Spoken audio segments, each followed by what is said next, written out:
Mesdames, Messieurs, bonjour. Ravi de vous retrouver pour cette nouvelle édition du JT Cultures et Marchés. Nous commencerons cette émission en faisant un point sur les récoltes de céréales en France, puis sur les craintes liées à la sécheresse au Canada. Nous reviendrons ensuite sur l'impact sur les marchés agricoles du coup d'État avorté en Russie, avant de faire un focus sur les conditions de culture du soja aux États-Unis.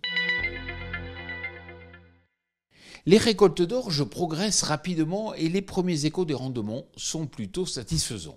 Seule la fin du cycle de développement a été affectée par le sec et cela a surtout dégradé la qualité des grains, en particulier le calibrage des orges. Côté blé, les moissons débutent tout juste dans le sud-ouest de la France et il est encore trop tôt pour avancer des tendances.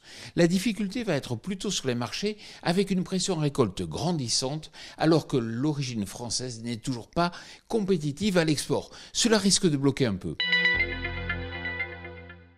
Le Canada est un important producteur et exportateur de canola, d'orge, mais aussi de blé tendre et de blé dur. Souvenez-vous, l'importante sécheresse en 2021 avait été un des facteurs déclencheurs de la hausse historique des cours du colza. Alors certes, les incendies ne sont pas sur ces zones de production, mais alertent sur le déficit hydrique dramatique de ce pays.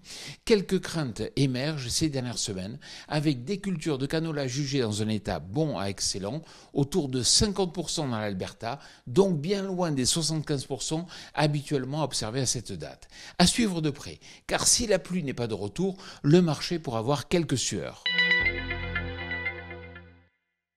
La tentative de coup d'État du groupe Wagner, rapidement avortée le week-end dernier, a eu peu d'impact sur les marchés, toujours focalisés sur la météo. Mais la situation est fragile et face à l'importance des stocks russes de blé, le marché mondial a misé sur une forte activité à l'export dans les prochains mois.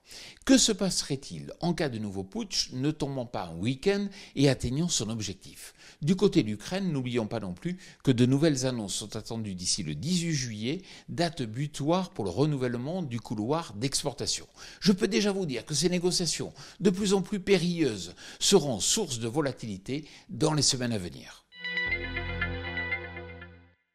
51%, c'est la part des surfaces de soja jugées en bonnes ou excellentes conditions aux États-Unis. Face à la sécheresse des dernières semaines, pesant sur la principale zone de production, les conditions de culture ne cessent de se dégrader.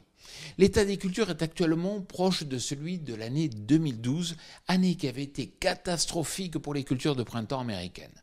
Attention, la situation n'est pas irréversible pour le moment, mais là encore, si la pluie n'est pas de retour, le marché pourrait lui aussi avoir quelques coups de chaud. Voilà, le JT Culture et Marché, c'est terminé. Je vous souhaite bien sûr une excellente semaine et puis bien sûr d'excellentes moissons pour ceux qui ont débuté.